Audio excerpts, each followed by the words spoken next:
এক জঙ্গলে একজন কাঠুরিয়া বাস করত। সে ছিল অনেক গরিব, তাই সে জঙ্গল থেকে কাঠ কেটে বাজারে নিয়ে বিক্রি করত।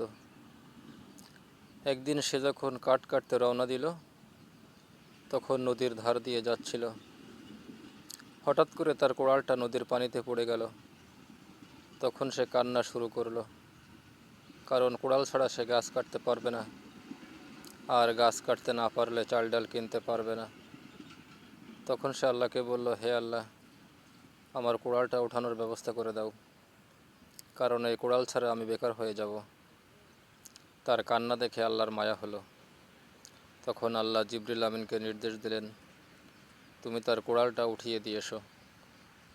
জিবরিল আমিন তার কাছে এসে বলল, কি হয়েছে ভাই, তুমি কাঁদছো কেন? সে তার সমস্যার কথা জিবরিল আমিনকে বলল। তখন জিবরিল আমিন বললেন, তুমি কেঁদো না, আমি এখনই তোমার কোড়ালটা পানি থেকে তুলে দিচ্ছি। এই কথা বলে জিবরিল আমিন পানিতে ডুব দিলেন এবং একটা রূপার কোড়াল নিয়ে হাজির হলেন এবং বললেন, এটা কি তোমার কোড়াল? যুবক বলল, না, এটা আমার কোড়াল না। জিবরিল আমিন আবার ডুব দিলেন, এবার একটা স্বর্ণের কোড়াল নিয়ে হাজির হলেন এবং বললেন, এটা কি তোমার কোড়াল? যুবক আবারও বলল, না। এবার জিবরিল আমিন আবার ডুব দিয়ে তার কোড়ালটা উঠিয়ে আনলেন এবং বললেন, এটাই কি তোমার কোড়াল? যুবক বলল, হ্যাঁ, এটাই আমার কোড়াল। তখন জিবরিল আমিন তাকে কোড়ালটা দিয়ে দিলেন। সে কোড়ালটা নিয়ে রওনা দিল, আর জিবরিল আমিন তার পথের দিকে অপলক দৃষ্টিতে ফ্যাল করে তাকিয়ে রইল। আল্লাহ বললেন, জিবরিল, কি দেখছ? তখন জিবরিল আমিন বললেন, হে আল্লাহ, তোমার দুনিয়াতে এমন লোকও আছে যার কোনো কিছুর লোভ নেই। তখন আল্লাহ বললেন, সে যে তোমাকে সততা দেখালো, তুমি তাকে কিছু দিবে না? তখন জিবরিল আমিন বলল, আল্লাহ, আমি কি দিব তাকে, আমার কাছে তো কিছুই নাই। তখন আল্লাহ বললেন, তুমি তাকে ওই রূপা এবং স্বর্ণের কোড়াল দুটি দিয়ে দাও। আল্লাহ তাকে জিবরিল আমিন তাকে কোড়াল দুটি দিয়ে দিলেন এবং সে কোড়াল দুটি বাজারে বিক্রি করে অনেক টাকার মালিক হয়ে গেল এবং হঠাৎ করে বড়লোক হয়ে গেল। প্রতিদিন রাত্রে তার স্ত্রী তাকে জিজ্ঞেস করত, তুমি কিভাবে এত টাকা পয়সা পেলে এবং গাড়ি বাড়ির মালিক হয়ে গেলে? কিন্তু সে কিছুতেই তার স্ত্রীকে বলে না, আর তার স্ত্রী প্রতিদিন রাত্রে তাকে জিজ্ঞেস করে। একদিন সে সত্যি সত্যি তার স্ত্রীকে বলে দিল। তখন তার স্ত্রী বলল, তুমি কি আমাকে ওই জায়গাটাতে একটু নিয়ে যাবে? তখন সে বলল, তুমি ওখানে যেয়ে কী করবে? তখন তার স্ত্রী বলল, না, আমি শুধু জায়গাটা একটু দেখব।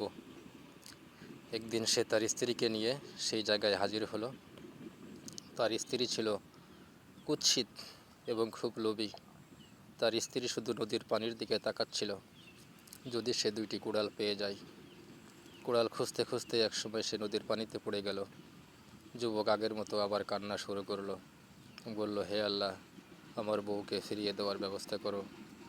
আল্লাহ জিবরিল আমিনকে আবার নির্দেশ দিলেন, জিবরিল, তুমি যাও, তার বউকে খুঁজে বের করে দিয়ে আসো। জিবরিল আমিন আবার এসে বললেন, তুমি কাঁদছো কেন ভাই? তখন সে তার সমস্যার কথা বলল।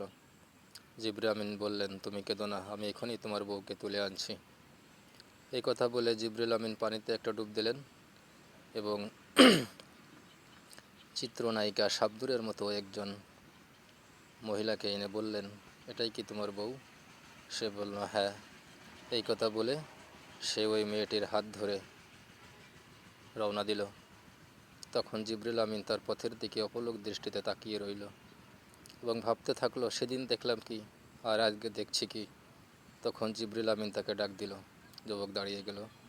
জিবরিল আমিন তার কাছে গিয়ে বললেন, এ ভাই, এটা তো তোমার বউ না, তাহলে তুমি কেন একে নিয়ে যাচ্ছ? তখন জিবরিল আমিন ছেলেটি বলল, আঙ্কেল, আমি আপনার চালাকি বুঝি। প্রথম ডুব দিয়ে শাবনূরকে এনেছেন, দ্বিতীয় ডুব দিয়ে পূর্ণিমাকে আনবেন, 3 নম্বর ডুব দিয়ে আমার বউকে আনবেন। আমি যখন আমার বউকে নিয়ে রওনা দিব, তখন আপনি এই দুটাকে আমার সাথে ধরিয়ে দিবেন। একটার যন্ত্রণায় পারি না, 3টা নিয়ে আমি কি করব?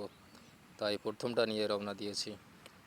প্রিয় বন্ধুরা, যদি জায়গা মতো বুদ্ধি খাটাতে পারো, তাহলেই গেইনার হতে পারবে। তাই ভেবেচিন্তে জায়গা মতো বুদ্ধি খাটিও।